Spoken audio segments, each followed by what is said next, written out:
Arturo. Welcome back to another Boxscore Geeks Show. Obviously, the regular season has wound down. The insanity that was the end of the regular season has completed, and so today we're here to talk to you all things playoffs. We got some great posts up. Playoffs. We're talking playoffs, like you promised last one, as well as just wrapping up a few loose ends on the regular season. Before the show starts, I just want to give two shouts out. Sorry about that. Two shout-outs. First is to Paul Shirley, who was a guest on the show last week. Was amazing. Kind of showing that we are the D League of the basketball podcast world. The next Short Corner podcast, which we'll link below to make sure you follow, they interviewed Pau Gasol on the show and then talked paying college athletes again. So basically, we're the D League, they're the NBA. I'm okay with it. I'm expecting one of us to get called up.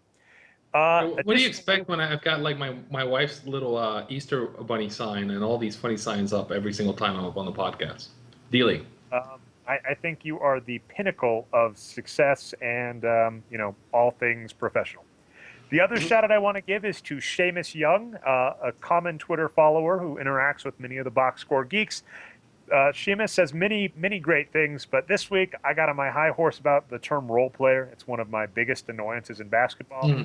He said to me, if every player has a role, what's the difference between role player and player? Words mean things. So, mad shout out to you, Seamus.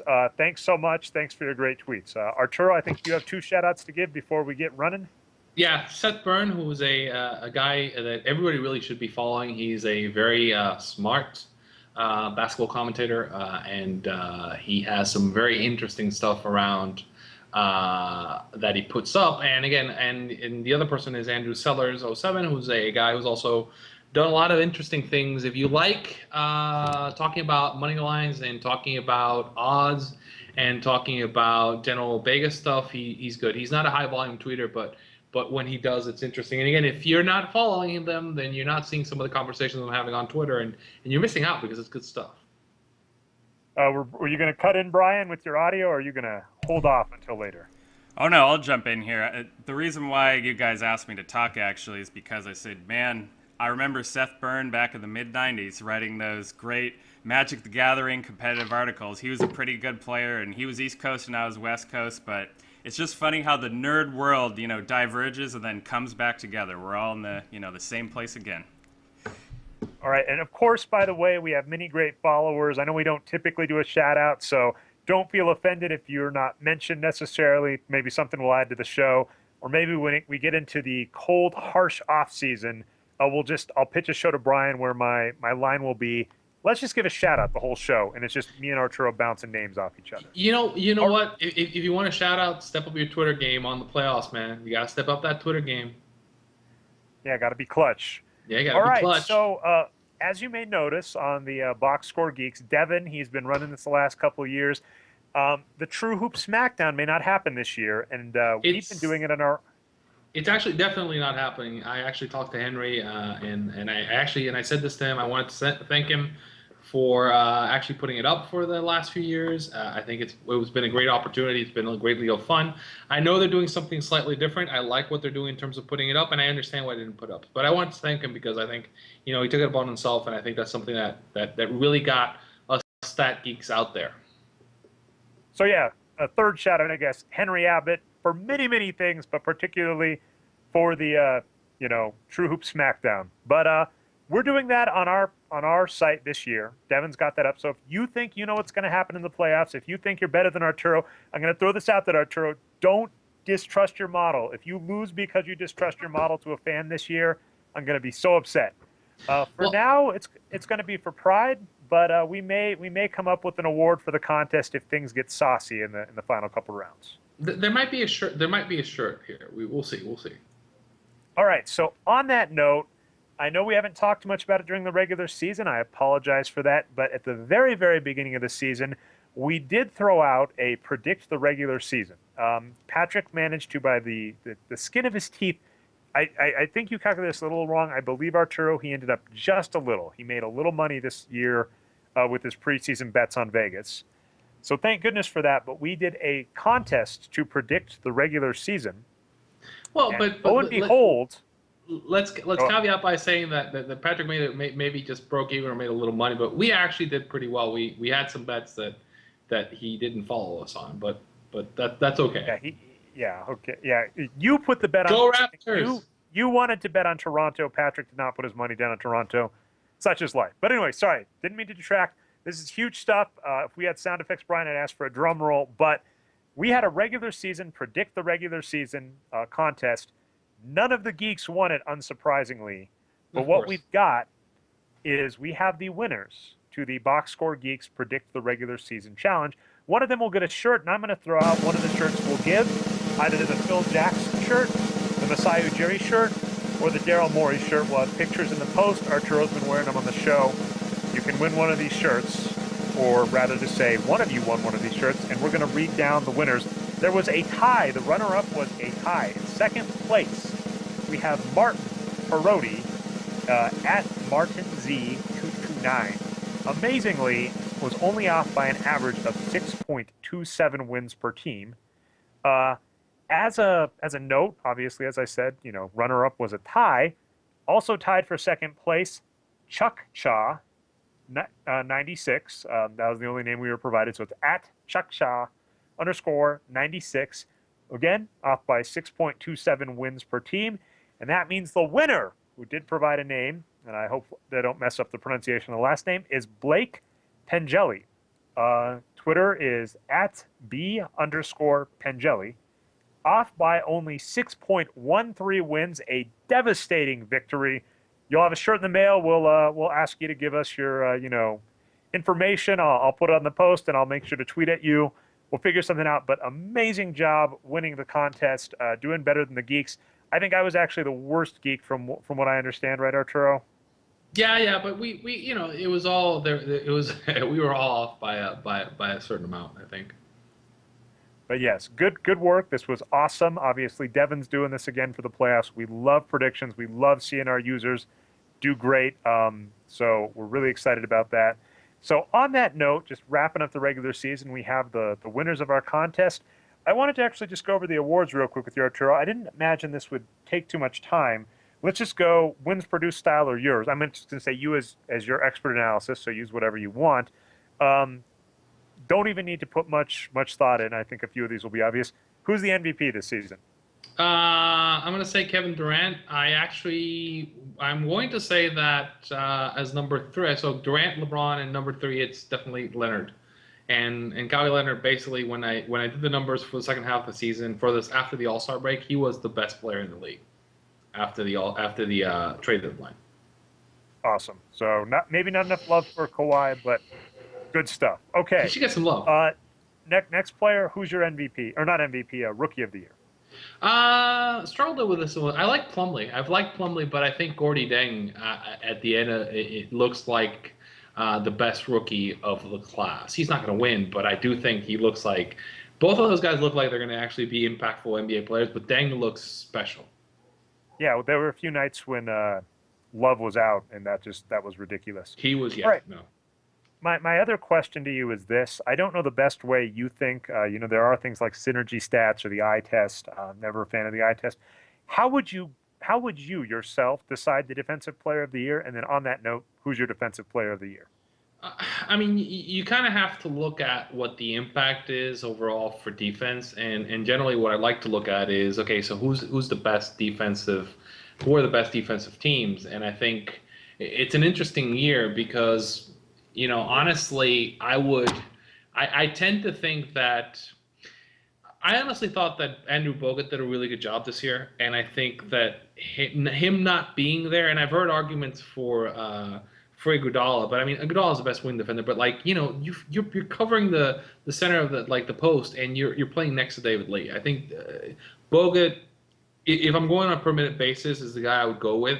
Because I look at, what's the impact and who you're playing with as well. I think Tyson Chandler's done that before when he's done it for the Knicks. He didn't do it this year, but he's done it before. I think not having him is going to be, and we'll talk about this in a little bit, we'll talk about the playoffs, but he's going to be the deepest loss felt for any team in the playoffs. And he's my defensive player of the year. So Bogut? Bogut, yeah. Awesome. All right, and last one, there are others, of course, but, I think sixth man is a joke, and we already talked. Chris Anderson is awesome. You guys have voted. You did not care much for Anderson Varejao. But I was going to ask about exec of the year, and obviously this is slightly seeded based on some tweets I made this week. So I'm curious if you agree, disagree. You're wearing a shirt. And that shirt says, by the way, if you're the winner, you can take this. But it says, if Masai calls, say you're busy. Yeah. But so who is your executive of the year? It's an interesting question. I'm honestly going to have to give props to Masai. I think he should win it for the second year in a row. If you start looking at the different teams and who were successful, I think that is a story in terms of turning over a franchise. And look, he had Bargnani and Rudy Gay on his roster when he inherited, and he managed to somehow turn that into a 50-win team, right, within a season. And he still got assets. And he gained assets. I can't believe he got picks for those players. It's insane. I mean, that team, and he nuked a couple of his rivals. So I mean, I think you have to give a shout out. I mean, I could give the shout out to RC Buford, but I think the job that Masai, he inherited a mess and he fixed it. So whatever else he should be considered for his second straight executive of the year. Yeah, Buford has the LeBron this year problem, which is he had a fine year, but based on his standards that he's done in the past, just not good enough. He managed. I mean, I think about it. Like, have we ever seen an executive pull something off like getting rid of two, like think about it. He got rid of $30 million worth of Rudy Gay and Andrea Bargnani, and he got stuff back for it. It's stunning. I agree, absolutely. So obviously, the tweet I shouted out was, this is the second team that Masai Ujiri has taken over, and then the team has gotten a franchise best in wins. So you were so bad for letting him go, Denver. I'm sorry. I love you, Masai. Okay, moving on. We're now going to talk the playoffs. Regular season is wrapped up. Winner of the contest is out there. Our awards are selected. Let us know if you disagree in the comments. But we are going to talk playoffs, and we're letting you vote on the site for who you think is going to win tomorrow morning, Arturo. So it should be up. So this post will go up in the afternoon. Yeah. So this will be up by the time we talk it. Your model for the playoffs, which incidentally would have won the True Hoop SmackDown had you listened to it, I think, 2 years ago or a year ago. Yeah, the model generally does better than I do because I end up correcting it. And guys, this is something to keep in mind in your real life. Like models don't have biases, right? So you can generally follow that. And again, I think we're going to put it up. It's going to be on Filter. We're going to compare everybody to it. I'll probably enter my own entry, and I think we'll get a laugh out of the model kicking my ass again. All right, so what I was going to say is we said we're going to do East and West. What I'm actually going to do is I'm going to split East and West on a few questions. So I've got 3 series to discuss. We're going to start with the East. You only have 2 contested series out East. You have the Indiana Pacers versus the Atlanta Hawks, who are in the playoffs with a losing record. You have your pick is you think the Indiana Pacers are going to win in 7, but the second most likely scenario is that the Hawks are going to win in 6. So what do you want to say about the Indiana Pacers-Hawks series? If we look at the numbers and again, there's a couple things you have to do. If you look at the numbers after the trade deadline, and if you adjust for kind of who's actually going to play, the Pacers are the worst team in the playoffs. They're not one of the worst. They're the worst team in the playoffs. And luckily enough, they ran into the Hawks, who are the second worst team in the playoffs. And so this becomes really an interesting series because I think the thing with the Hawks is we pay attention to lineups on a day-to-day basis, and I think the Hawks, we both know that the Hawks have been missing some key players on multiple nights. Korver's been out, Millsap's been out. You don't know who the hell's actually going to play for this team. And for once they started playing their full roster, except for Horford, then they were a much better team. The Hawks are a 45-win team if they're healthy or they have a decent amount of health for the season. Hell, if they have Horford, they're probably closer to a 50-win team. And Indiana is really not playing like that. Indiana is playing more like what we kind of said. They're playing like they have a negative efficiency differential since February, and they're not a good team. Now, I'm using the numbers after the trade deadline specifically because I think that's who they are right now. Now, Indiana could prove me wrong, but I have this feeling that the series is going to go longer than. I mean, Indiana's going to embarrass themselves in this series. I don't think that the Hawks are going to win. Specifically, they'd have to go in and win a road game in Indiana, like a road seventh game in Indiana, or like get them down early. But I do think that this is going to be a lot closer than people think. And actually, I think it's going to be decent basketball because, again, the Hawks are a better team than their record. They're a way better team than the record. Oh, I'd agree with that. One last question on that. I cannot, by the way, people, I asked you on Twitter, I cannot for the life of me find this article, but a few years ago, Ian Levy wrote a fantastic piece basically about star calls. And I think he basically backed up one of your confirmations, which you said teams kind of need maturity to win in the playoffs. One of the things that Ian kind of identified was that essentially star players get preferential treatment in the playoffs. And so if you're not a bona fide star, the playoffs are harder for you. Do you think that the playoffs are going to be harder for the Pacers now that there might be more star calls and there are definitely some star players out east? Yeah, I think, well, here's the thing. I think the Pacers are going to get the call. For example, like if you look at the landscape, the Pacers will get the calls against they'll get the calls against everybody in the East, but Miami, Chicago, and Brooklyn, right? So everybody else are going to get the calls against. I think even with Chicago, it's going to be interesting because Chicago really doesn't have any stars if they actually get to match up in the second round. But like if Indiana's playing the Raptors, for example, then they're getting every single call in that series, and I think that's the Raptors' problem, which we'll talk about in a bit. So yeah, I mean Indiana takes advantage of the fact that they've been there before. And again, the point that Ian made, which is a valid one, it isn't that they're necessarily better or like there's a magical maturity thing. It's just that the refs give the vets more respect, right? It's like, so they know who they are, they get more respect. And we've seen this play out time and again, which is why the older teams have a better, there is a bias kind of going on. And this is kind of observable and measurable. And I correct for it in my model. All right. So the next team out east, your only other split. Let me verify that I'm right here. It's your only other split series, but we'll talk another series in a second that's close. You've got the Raptors versus the Nets. The Raptors are the higher seed, the golden child out east this year. As you said, you gave Masai a gold star for his work. But your most likely scenario is that they lose to the Nets in sixth. However, your second most likely scenario is that they win out in seven. So what are your thoughts on that series? As I mentioned, I think the thing is, if this is a regular season game and we're playing the games on a neutral court and there is no bias, I would have the Raptors favored over the Nets. They would win about 54% of the time.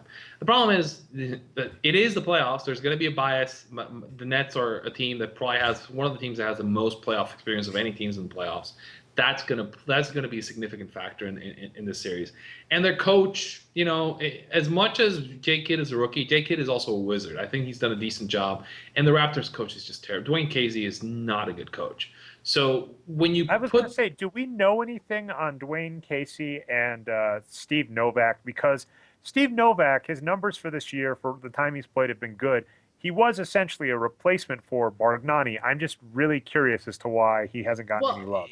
I actually think, rotation-wise, that team's actually been pretty good. I think part of the issue is, they play a certain style, and I think they've got the guys. I do think Novak could be more useful and more used. He also has been hurt, so I think that's part of the issue. I think the problem is, I don't trust. I've seen Casey do some interesting things. Let's call them interesting. And he's not well loved by a lot of the guys who like that. And he's not the worst coach in the playoffs, but that's only because, hey, the Wizards are in town. But it's only because, hey, George Karl's out of a job. Well, yeah, and I think it's interesting that they're there, and I think I think even though J. Kidd is a rookie, J. Kidd has done a good job, and he's managed to we thought that Brooklyn team was going to be worse than they were, but they found Plumlee and they found Livingston, and they're really. J. Kidd had to reconstruct his roster on the fly, and really, if you look at the guys that are rolling out now, he had to coach. He had to find some guys, and he had to build something from scratch. And he's done a good job. I think the X factor for that series is Garnett's going to play, and Garnett really hasn't played for a long time. So where it could be a problem is Plumlee's been really good, and if it comes down to if bad Garnett or zombie Garnett shows up, and he's taking minutes away from Plumlee, then that's going to be a real issue. So this could essentially be a Shaq in Cleveland kind of problem potentially. Yeah, Plumlee should get the playing time, but I think that KG's gonna get in, and again the problem is like we don't know what KG we're going to get because he's gonna have some rust. They have some interesting guys there. They have him. They have Kirilenko, or two guys who really have underperformed. And if those guys kind of show up, then this team becomes more interesting. I think that's going to be the most interesting, most fun series because. And again, I'm seeing a lot of like the betting lines are going. They're almost treating Brooklyn like almost like close to a 2-1 favorite, and I don't see that. I mean, the Raptors are a really good team. I mean, again, I think the knock on them is young teams typically get hosed in the playoffs. I remember the Thunder. I remember the Thunder when they were really good for the first time, getting hosed by the Lakers, and really they were better than that Lakers team. That was also the West problem, right? Of them being a bottom seed with 50 wins. Yeah, no, and they were a better team than that. My opinion is they were a better team than that Lakers team. They could not get a call to save their lives, and I think that's what's going to happen in the series. I think the Raptors can play with anybody. It's just they really got the bad luck of the draw because if they'd gotten any of the other teams on the bottom of the East, I think they win handily. I think it's just they got the team that has all the vets, and that's going to kill them. And I think Raptors fans are going to be. The word is apoplectic for some of the calls in this series. I mean, I think the Raptors are going to lose some games where like the Twitter is going to go insane because the Raptor fans are going to want to kill the refs. And Raptor fans are so quiet too. I actually really hope so because I like good Twitter material. All right, so I'm actually that's the series I'm most excited about. So by the way, here's the thing: the Raptors play a really fun style and they play hard. I mean, they're not going to get blown out by anybody. They're going to play really hard. It's going to be fun. So by the way, out west now, I was hoping to do the contested series, but out west you don't have any contested series, but you do have one series that your top prediction is that it will go the distance. So you've got the Oklahoma City Thunder versus the Memphis Grizzlies. The Grizzlies have definitely played spoiler in the first round before. So what do you think on that? And by the way, just as a follow-up note to our producer, Brian asked about my predictions. I'm doing 0 predictions on this production, Brian. I'm just going to have Arturo talk, and I'll throw my questions in. I've learned I'm not the best predictor on the Boxscore Geeks, and I'll defer to better people than me. Yeah, I think one point to make on that is the Grizzlies have been extremely good in the second half of the season. And I think that actually plays into kind of the prediction that we're making. And I think that's, if we were looking at kind of like the beginning of the season, but if you're looking at like who the Grizzlies have been now they've gotten healthy they're not going to, Oklahoma's slightly better than they are, but there's a couple other things playing in that series. And I think that the first one is one word, perky fish. And what I mean by that is because of the style that Memphis plays, and they're going to grind it out and they're going to go to the post, then Scotty Brooks is going to play Kendrick Perkins way more than he should. And he's also going to play Derek Fisher way more than he should in this series. And that's going to be a problem. He's going to go into he's going to get into the grind fight with the Grizzlies. It's going to be great. I mean, both those towns are going to be great. That's going to be a fun series to watch. I don't have a playoff edge or a coach edge on this one. It's a rookie coach for Memphis. I think both teams have experience. I think both teams are going to play out. I think for Memphis, this is probably the best matchup they could have gotten in the first round because I think Houston and San Antonio are a huge matchup problem for them defensively, and I think the Clippers play kind of a run-up style and they can shoot the three real well, and that's not good for Memphis. But Oklahoma really doesn't have that, and Oklahoma, like Scotty Brooks is going to make the mistake. He's going to get down in the mud with them, and I think that's going to be a long series. I think Memphis could win this series. I mean it would be surprising. I expect Oklahoma to win. I've got them as 62% to win, but again, there's no reason for me to think that this is going to be any difference than the last couple wars these two teams have had. So for me, though, it's a little sad. I would have actually liked the Clippers Grizzlies round one. I like compelling television. Would have loved to see a rematch fight on that. All right, you might get it. You might get it in round two. Who knows? I would like Durant to advance, but yeah. Okay, so that's really the only contested series. The next tier I'm going to go at surprising. Well, it's not the only contested series, but okay, keep going.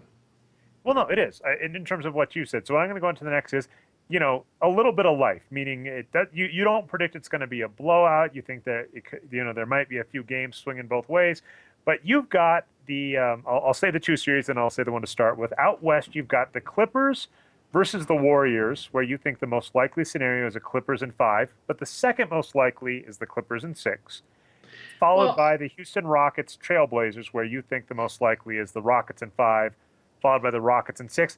Let's start with the Clippers. Let's start with some California love. Well, there's a little bit of life in this series, but you don't think the no, Golden State Warriors I'm actually leaning to the side of I think actually the Clippers in 4 scenario should be more in play. And here's what I think. Why I think. Are you going to question your model already? Well, no, really? I'm just saying it's the third most likely scenario. So like it's tilting a little bit towards the high side, but I think it should tilt a little more towards the low side. And here's why: Bogut is out. And this means you're going to likely see David Lee on Blake Griffin in a playoff game, and this is going to be a really bad thing. And here's the other thing.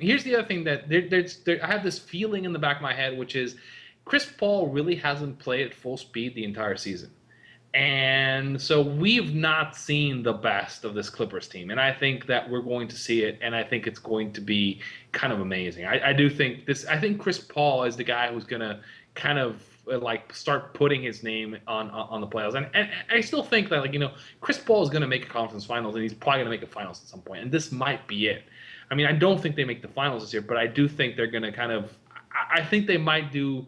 This might be one of those message series, and I think if Bogut was there, then I wouldn't be saying this, but without Bogut, then how in the world do you? I mean, if you don't have Bogut, how in the world do you stop the Clippers' offense if you're the Golden State Warriors? You just can't.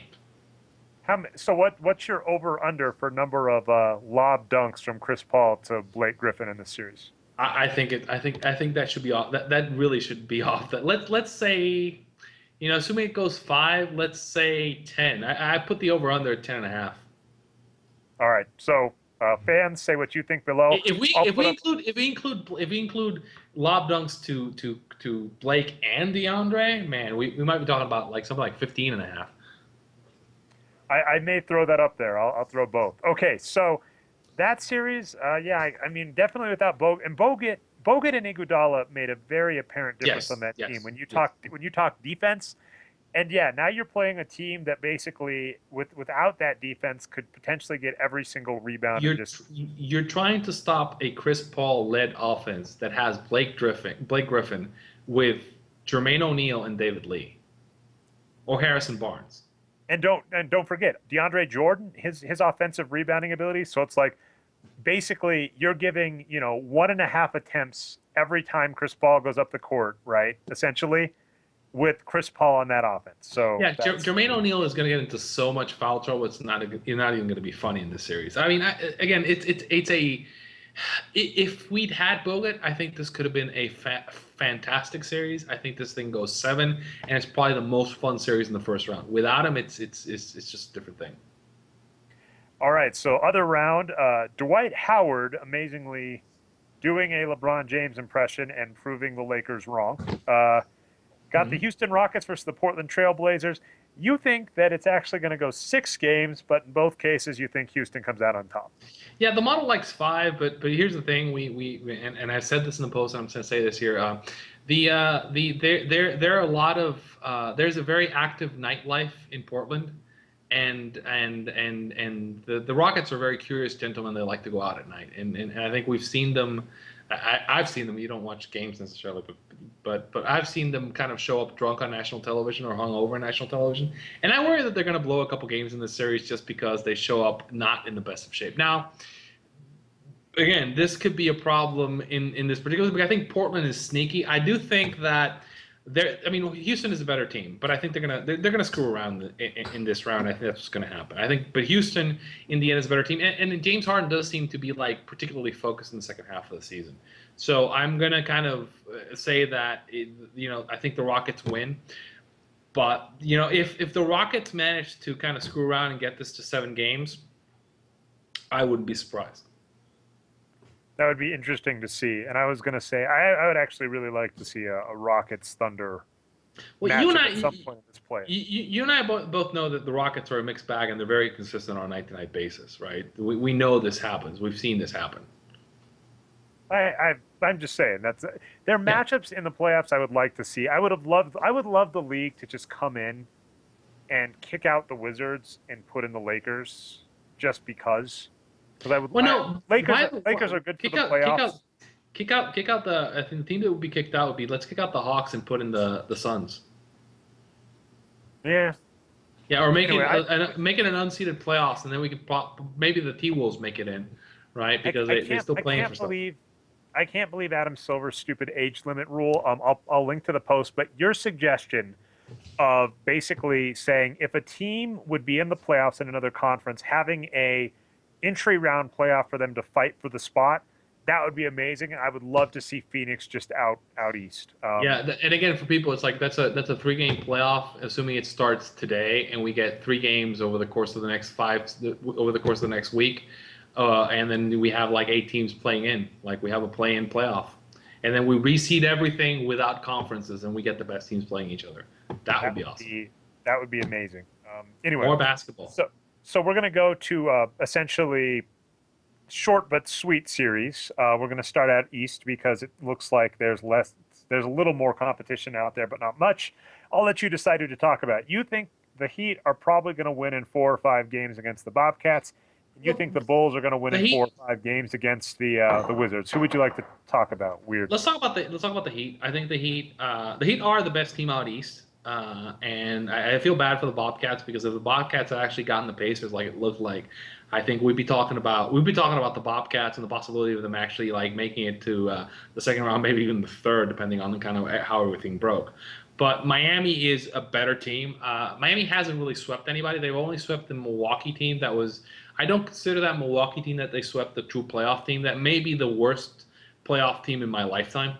And so they swept those guys. But I mean, I think again, I think Charlotte's going to win a game in the series. They're going to, Big Al will carry them to a game. I think the Heat are better, and where I worry about the Heat is the grind, and are they going to be healthy through the rest of the rounds of the playoffs? And I think that's the trick for the Heat. I think the Heat, if you look at it, they're facing, here's the potential opponents. They probably face Charlotte in the first round, either Brooklyn or Toronto in the second round, and then either the Bulls or the Pacers in the conference finals. I think it's going to be the Bulls. So it could really be Charlotte, then Brooklyn, then Chicago, and that would be kind of an evil road for them to face. I mean, I could see particularly the second series all going long. I mean, and it's a grind. That's an older team, and it's going to be a real problem for them.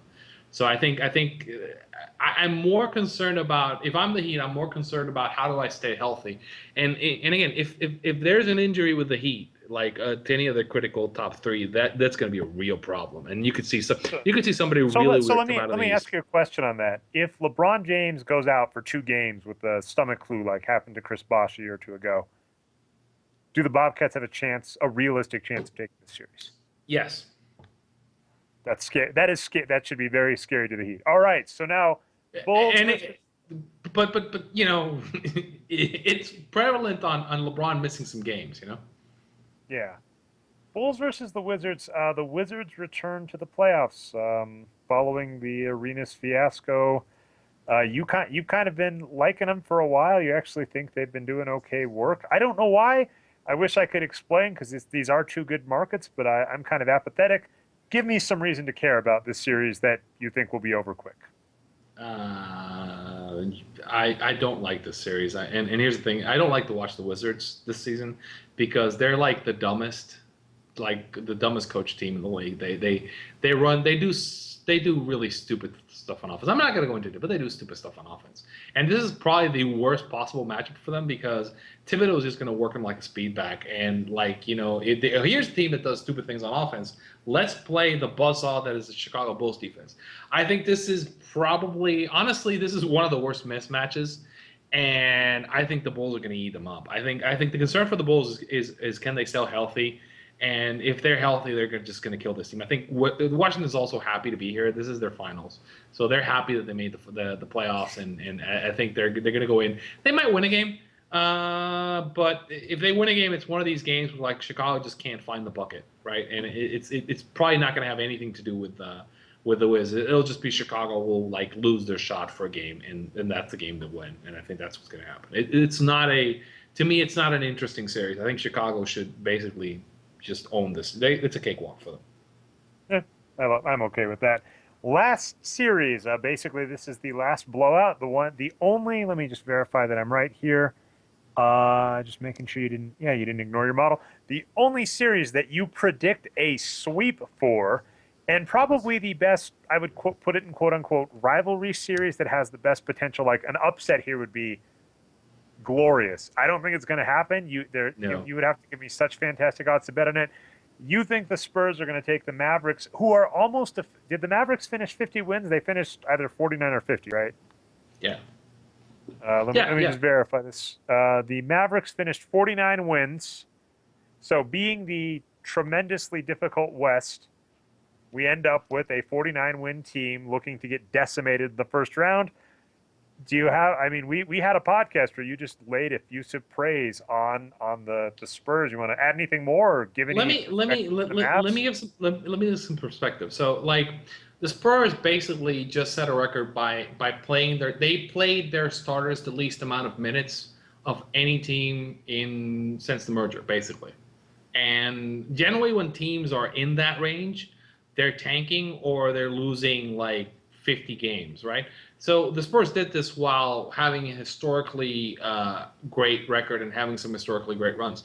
So when I adjust for lineup and I compare it to the other playoff teams, the Spurs are 8 point over. Like this is after the trade deadline. They're 8.5 points better than the average playoff team, and this is looking post trade deadline. Let's see, I gotta do my math right here. So it's a big number. They're 12.3 points better than Dallas, right? When you have something like that, that means unless Pop decides to rest his starters and screw around, which is a real possibility, he might just, say, screw it, I'm going to rest Tony, and like, if there's a game where like it's close, I'll do something like what they did with Houston, just give a game away. San Antonio should easily win this. Their numbers compare with like when you start looking at historically, you start seeing like the 72 Bucks coming up. And the 71 Bucks, 72 Lakers, the 96 Bulls. There's some really crazy comparisons that come up when you start looking at like what the San Antonio Spurs did over the second half. I like the Spurs. I like the Mavericks. I think the Mavericks did a really good job for the season, but they can't protect the rim, and they didn't address that problem. So like this is why Dallas and Memphis were playing so hard, because I mean the difference between playing the Thunder in the first round and playing the Spurs in the first round is just silly. I mean at this point, I don't. There's a real possibility the Spurs is going to treat this like a regular season game and not even shorten the rotations, which is kind of what they did with the Lakers last year. So, question for you on that on this series. So, Mark Cuban, I believe, follows several of us, the Boxscore Geeks, on Twitter. You just said that the Mavericks are probably going to be fishing soon. If you're a crazy coach, if you can talk, I believe what Carlisle or Jim Carrey, whoever, you can talk to him. You get 10 minutes alone. What is the best advice you can give him to have hope for this series? Shoot 33s a game. All right. What is it? Just give the ball to basically Dirk? Just rotate the ball on the perimeter and shoot. Run, shoot. Go for a high variability strategy, and just try to see if and then basically try to give yourself a puncher's chance. I maybe consider playing Dirk at the 5 is the other thing I might consider on that. So go really small and play Dirk at the 5, and see if Pop will chase me. The only problem is like doing that against the Spurs. They can outshoot you from 3, right? So if you do that, then you're going to have to live by the poison and hope you don't get killed. The problem with San Antonio is there isn't kind of an orthodox strategy they can do to them that they can't chase you. So if you go small, let's say you go small, then they just play Duncan and Splitter at the 5 and play Cowie at the 4, and you have real problems because they can just line up like shooters on the perimeter. So again, I think they have to run. I mean, they have to kind of say, look, we're just going to need to score 130, 140 points a night and pray. And I think that's the only thing they can do. And I think even then, that's not a winning strategy. I think that's a let's not get embarrassed and win at least a couple, like win a game in the series is really what they're trying there. Well, The Spurs are really the Spurs are really good. The Spurs are amazing. The West always. It makes me sad because the excuse I've always been able to use for the Nuggets never making it out of the first round is the West is really tough. This year's no exception, right? A 49-win team you're projecting to get swept. Unfortunately, the Nuggets are still that bad. Your web camera has gone off, unfortunately, so you are black to the world, much like the prospects of the Dallas Mavericks. So Brian's asking if you can reset that, and then we have one more topic. So I think that's. Is there any other comments you've got on the playoffs? Did we talk about all the teams? We did. We managed to get through all the teams in round one. Yeah, I think, and again, I was gonna say if Dallas was in the East, you might be talking about them possibly making the Eastern Conference Finals. I think, we. What do you think if we talked? I've talked about this somewhere else, but I'll ask you. It's like if we were doing, how many of the Eastern teams could make the playoffs in the West? Do you think? If you switch conference with them. Miami. That's it. That's my answer. Final answer. Buzzing in. Miami could make the playoffs out West, especially considering that if you're out West, you play more games against Western teams. Yeah. Not Indiana? If they had the same, you mentioned two things. You said Indiana had this insane run where they just played really, really well. So if they have that again, sure. But you also said they had a really easy strength of schedule. If Indiana is playing in the Southwest Division? Sorry if I get any divisions wrong. I think they renamed hockey divisions this year. By the way, Brian, do you happen to have an update on the Avs game? It was on when we started. I would love to hear that my Avs beat the T-Wolves. Not T-Wolves. God, Wild. Apologies. But yeah, so if the Pacers are in the Southwest Division, they're going to get beat up. San Antonio, Houston. That's another thing to consider about Memphis. Memphis won 50 games playing in the Southwest Division. The only real cakewalk team is the Pelicans. And for note, the Pelicans are better than 5 Eastern teams. So I think out West, that would drop the Pacers 10 to 13 games maybe in strength if they have to play a real schedule. They don't make the playoffs in mid-40s. Yeah, I mean, I think that's this is why we need to reseed everything and ignore the conferences. I think it'll be more fun. But again, I think that's it for the playoffs. I think let's get some games in and we can actually see who everybody is, and we can talk about this after round 2. Now, you want to talk about stats, right? Okay, so let me. I think we did a few rehearsals of this, but I'm just going to take my pot shot at you first because I think we're going to tease an article you've got coming out. Twitter kind of blew up at you and I when ESPN came with RPM, and I've written one article so far. You've done way more research than me because my kind of point was I don't trust Linearity to begin with. He's one of the people that was behind Adjusted Plus Minus, which you have deconstructed. This seems like ESPN has no excuse with Dean Oliver with acquiring 538 to be outsourcing statistical models, and they're also outsourcing data, so they can't verify that it's 100% because RPM is using Basketball References data. They're probably using the same feed, but just my point is ESPN has the data. They have the analysts. There's no reason for them to do this, and it's a black box to those of us on the outside looking in. And my kind of point was this work has not been good in the past. I don't know how it's being done. And I kind of take honest with the people that kind of point at me and say it's on you to prove this is a bad model when it's really hard to even know what's going on. So I kind of pointed to you. It's kind of like the jocks asking the nerds to do their homework. And I kind of said, I'm not in the mood to play ball again. They want to tell me what they're doing, fine, we'll analyze it. Until then, no. You're actually going over the data as best you can tell to kind of get an idea and explain some of the issues with RPM.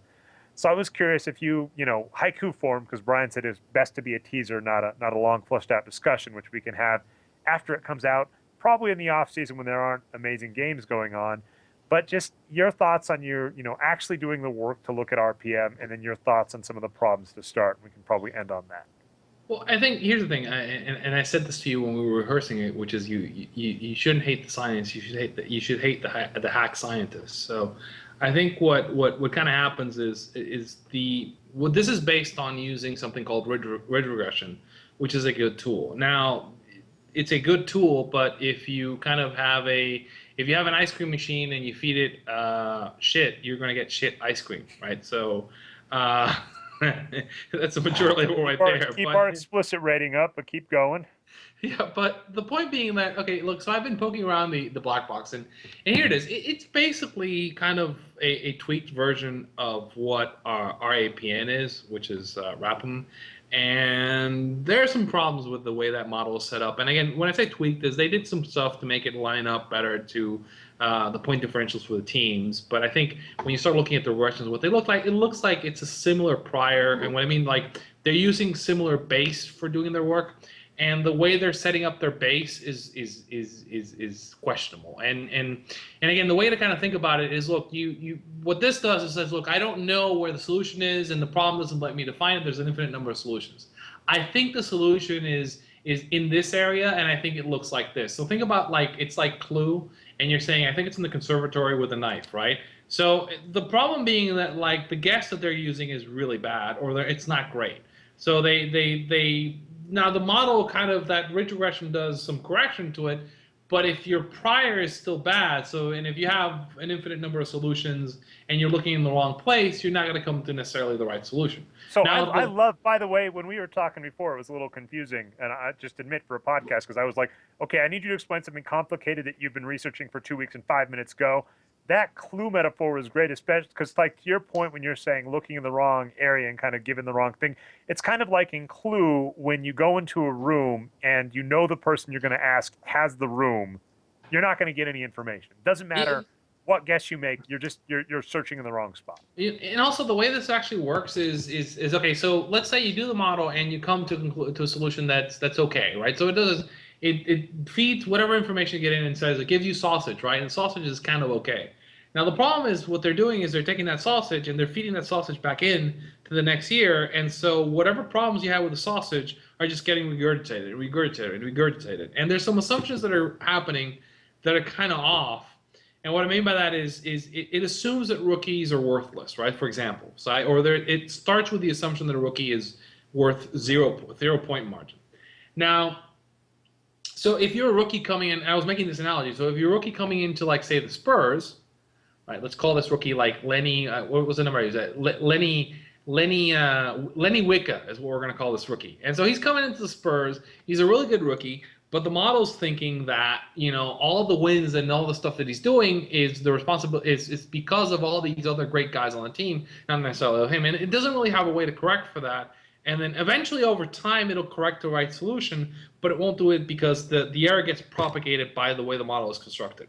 And the other thing is, also have all this noise that's coming on. So, I think where it's surprising to me, and this is what I thought they initially did, was I thought they were going to do something where, like, they would look at, hey, I've got these models of real events, and we talked a little bit about, they've got Dean Oliver working for them, does ESPN now. They could have used win shares, which is a regression-based model based on stats, and say, look, this gives us a decent idea of what each player is. I want to clarify. I'm not 100% sure on that. We can ask Dave. I'm fairly certain the win share numbers are hand-tuned. I've done the math, and you can basically get that they're not hand-tuned. I mean, like, at least I've done it, and I can get like 98%. They might hand-tune them slightly on Basketball Reference, but I've done the numbers. You can get a machine version which is like 98% correlated to what actually is going, 98, 99 to whatever they have on Basketball Reference. And it might just be a difference on the spreadsheet. It's a long calculation. But the point being is you have something that kind of works. You're already outsourcing to Basketball Reference. Why not just grab that number? And that's a kind of it's a good guess. Backed by science. Let's feed it into the sausage machine. There, the reason they're using Basketball Reference is because they completely outsourced it, and that was the data. That was the data those people were using, and that to me is a big red flag to say, look, you've been hiring all these data analysts, and yet when you're coming up with a basketball model, the first thing you do is outsource it. That should make everybody watching ESPN just scratch their heads. They've got Ben Morris and Dean Oliver on staff. The point on this is like you're making a hot dog, right? And it's a non-kosher dog because you're feeding bad stuff into the model initially. Now the hot dog's still going to taste good. It's not going to be terrible. It's still going to identify some things, but there's some real issues with how it sets up the numbers. And your point is, since we don't know, really went off the rails with that. It's a non-kosher hot dog. Yeah, but the non-kosher model. Now it looks like a hot dog. It looks okay because I mean I think that's what the model kind of does is the model guarantees you're gonna get something that looks like a hot dog out of it. Really, it looks like I'm gonna if we're doing this metaphor, I'm calling it a tofurkey dog, and it tastes about as good as those. So a last point I want to make, and I want to give credit, another shout out. I don't think we've given them enough due on the podcast. I meant to do a post on them at some point, but I've talked with them on Twitter. They're awesome. Second Spectrum. Yeah. One of the greatest groups they're one of the few things that keeps giving me hope about Sloan, because we bash Sloan, but that we did mention there are a few groups that do good work, and Second Spectrum is one of them. When you look at all this sports VU data, there is a tremendous amount of power in it. For instance, the Second Spectrum guys are basically saying, can we deconstruct rebounds to be even more intelligent about it? And one of the things you were saying about old wins produced is essentially old wins produced was using defensive rebounds essentially as a defense proxy. It wasn't doing this intentionally. That wasn't how the regression was made. But one of the reasons you liked its value of players better was because players with that got more credit for defensive rebounds tended to be better defenders. But we obviously agree. Win shares produced. Go ahead. I think what I was going to say is what really we're saying is like the old model, like when we test all these models out there, the old wins produced model is really good at saying what actually happened for the season. And I think what we're saying is, look, we've got these stats, and we're saying defensive rebounds was acting as a proxy for other things that were happening. Now, it might not be 100% correlation, but it's like a 70-80% correlation that gives you an idea what's happening. And that's the value. Now, again, it's not as pure as saying getting all the interactions with what the sports view data is getting, tabulating it, running a proper regression against that, and getting a much more complex model. But this is the direction we're kind of heading. You just said it, and that to me is amazing. Is the sports VU data, you can start doing things like either making a better box score, right? Just adding things that you think are important, doing kind of the stuff that Kirk's doing, right, where they're trying to break down every event. But there is so much power there that to see us run down the APM, RPM hole again, to me is just depressing. Yeah, I think the issue with the RPN thing is, and what it comes down to is, let's look at lineup data and see what happens as opposed to looking at transactional data. And I think this is, and to your point, is what we really want is we want to get more data about what's actually occurring on the floor, because once we can get more data about what's actually occurring, we can start valuing those actions and putting numbers against it. Now, again, nothing will ever be perfect, right? So, and I think that's kind of the point. And we've said this, right? So we've got, I think with the models that we got, we claim that we can kind of say that in the world of sports, by the way, I'm kicking that out. I'm kicking that nothing can be perfect, because you and I both have worked in the real world. You're a Six Sigma Jedi Master. I like Jedi, by the way. Jedi, by the way, better than Ninja or whatever. But, you know, we've both dealt with real things. The world of sports, with the levels we get on regression models, with predictions, et cetera, with explanatory power, is so much better than the real world that I am sick and tired of hearing, you know, no sports model will be perfect. It's like, you're right, it's fine, but it's so much better than what I'd call reality. Well, but the point, we just throw that off. We throw that off. The point I was going to make, the point I was going to make is that people get it's not perfect. Look, here's the thing. There's an assumption of linearity that underlines all the work. And what that means is, like, you know, in general, so let's say the world is this big square that I'm living in right here. You see, like, the camera space, right? So we're saying that within, like, a smaller subset of that space, right, the model is is predictive. Within a smaller, it's very predictive. Now, you know, and obviously it gets worse the closer we get to the edges of the space, right? Because things get screwy at the edges.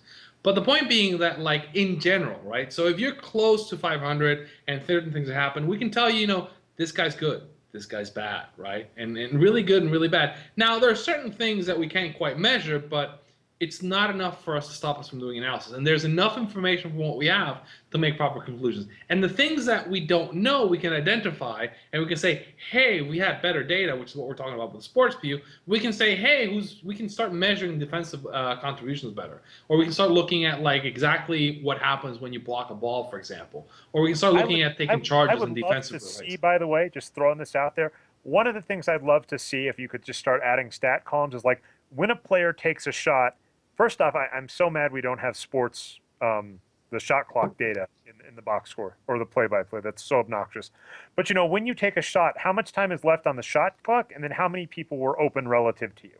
So, like, if Russell Westbrook is taking a shot with 2 seconds left on the shot clock and he's wide open, that is great. Versus if he takes a shot with 10 seconds left on the shot clock, covered, and Durant is open, that's a terrible...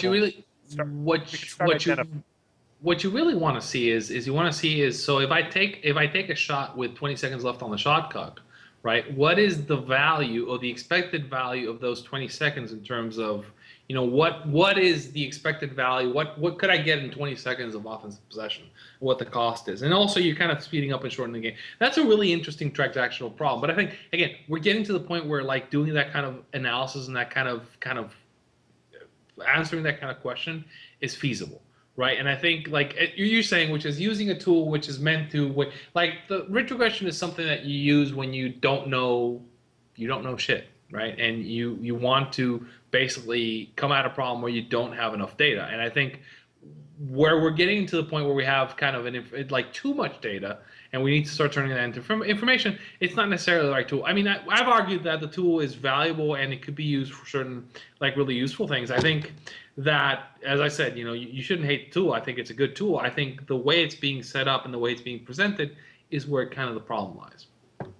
I'd agree with that. And what I will say is, it's not that I would mind necessarily this line of research if it was being done well by people I trusted. It's being black box done by people whose work I don't trust. As we've mentioned, I think the forums have been, or not the forums, the comments have been a great place where people have kind of discussed, you know, the general issue that Dave's been bringing up, which is many people just want to show off for a team and get hired. They don't want to give away their secret sauce. I don't know the way around that to start, but I just think there's so much interesting work to be done. It depresses me to see this come up. That's what I got and what we can say. I'll let you get the last word, and then I think we can. One point on that, which is I keep hearing this thing, oh, the RAPN models will do really well at calling out the win totals. I've done searches. Please point me to the place where those predictions are made, and they're made before the season, and they have a timestamp on it, so I can verify the error between that and what's actually going on doing season to season. I haven't seen it. I don't want to see a data set that I don't know how you actually built and say, oh, I did a back test. No, I don't want to see a back test. I want to see I did it before the season started. I made a prediction based on our APN, and we're looking back at it. And we do this all the time, and then we put ourselves out there. But I'd love to, and Sean does it, and I do it, and other people do it. I would love to see the same for IAPN, and I don't see a source for it, right? And this is, you know, if you want me to take you seriously, then you need to do that publicly and show me your work. Like, oh, I did this the day before the regular season started. I said these were going to be the win totals, and I'm doing better than Vegas. Prove it to me, right? Vegas puts up their lines. Not even that. For that, by the way, Arturo, I would even say you have to show me the players. Because if you don't go, if your argument for RPM is that this is judging player contribution and you're making a prediction, you have to show it. Because I mean, obviously, when if we predict the Heat to win 52 games next season, and LeBron James gets injured or traded two games into the season, and they win 30, and at the end of the season you point and say, "Oh, look how silly you were." Well, you can say, "Well, we thought LeBron was going to do this." So. To your credit, we did that at the beginning of the season. You can look back at every single one of our predictions, including the hilariously wrong ones, and we could say, we didn't think Paul George was going to be this good. We didn't think this player was going to be this bad. We showed the work. I agree with Arturo, and it's not to say you have to. I'm just saying people see our trepidation and go, "Why do you hate it?" It's like, because we've seen the work that went into building these things initially. We've read the SIL paper. We've seen the old forum posts. We don't trust them. And then now you want us to trust a black box? I'm sorry, no. Let me put it succinctly. If I change one number, so there's 400. Let's say there's 450 players in a season, and I'm putting in like the prior to run the model, right? And if I change one of the 450 numbers, so if I change the rating for one player, the prior for one player, I get a completely different solution for the model, right? And that's the way the math works. So this is why I get interpretation, because like I don't know what you're putting in, so I don't know what you're getting out. Are you putting in data for the season to get that number out? Because so unless you show me a place where you said, here are the ratings for the player, and we can take that and use it to project that, and show me a timestamp where you did that, and it's not a number that you're generating now, or you show me the math of how you're doing it, then I'm going to have a hard time trusting the numbers that you're actually putting out there. And again, I can sit there and work out how win shares was calculated. I can sit there and work out how some of this other stuff was calculated and verify that, hey, this is how it was done. This is kind of a little more tricky because, you know, I can do a zero prior, but I don't necessarily, you know, I keep hearing this claim that it's really good for doing the win totals, but yet I don't see anybody putting this up and actually quoting it at the beginning of the season, right? So it's like, and there, you know, there's a lot of preseason win predictions, but I'm not seeing that particular one. And by player, since it's supposed to be an individual metric. Well, no, I'm fine. I'm just making the point that if you're doing it and you're claiming it's well, then I would expect that people are out there and they're touting this, and I'm not seeing it. I'm not seeing an archive anywhere. All right, I would agree with that. Wrong. That's what we got. Like I said, my end conclusion after this big long discussion, which I put in my article, is I'm not really going to do anything else with this until I see that. Arturo's response is he's going to reverse engineer as well, and we'll have a post up. So that was what this is a teaser for. There will be more RPM stuff by Arturo up at Boxscore Geeks. We'll be back again talking more playoffs, hopefully with Patrick. They waited on me, and I kept us past when Patrick was available, so sorry about that, Patrick. But we'll be back to talk the playoffs. Sadly, my Nuggets are not there, but luckily the Avs are, and they did win their first game in overtime. So maybe I'll have good news about hockey. That's what I got for the playoffs. Woo. Hey, your team made the Super Bowl. You can't complain. Did you watch the Super Bowl? You can't complain. They made the Super Bowl. Okay, I'm going to end on this funky story because this was just a surreal night. So, watching the Super Bowl goes into the second half. I found out later from Brian Burke that Advanced NFL Stats actually caps the projection. So, if you go to Advanced NFL Stats, there is a win probability meter, and he says he actually caps it at 95%. So, I thought the Broncos had a 5% chance of coming back after that horrendous first half. Second half starts, they get scored on immediately on a punt return. I tell my friend, we were in a bar, I said, can't do this, can't handle it, let's go bowling. So we leave to try and find a bowling alley. There's only one bowling alley we can find that is apparently run by a Seattle Seahawks fan who has a gigantic poster for the Seahawks on the front of the bowling alley. We go in to try and find a lane. The only lane that is available, I'll put in quotes, is covered by people, Seahawks fans who are watching the game. So we realize we can't play. While we're looking at the lane and looking ahead at the TV, the Seahawks score another touchdown. So that was my Super Bowl evening, so I'm still bitter. Nothing? All right, we'll see. My team didn't make the Super Bowl. Hey, you know what? I can't complain. Like, the Red Sox won the World Series, so I can't complain. That is true. All right, well, we'll see you next week, all.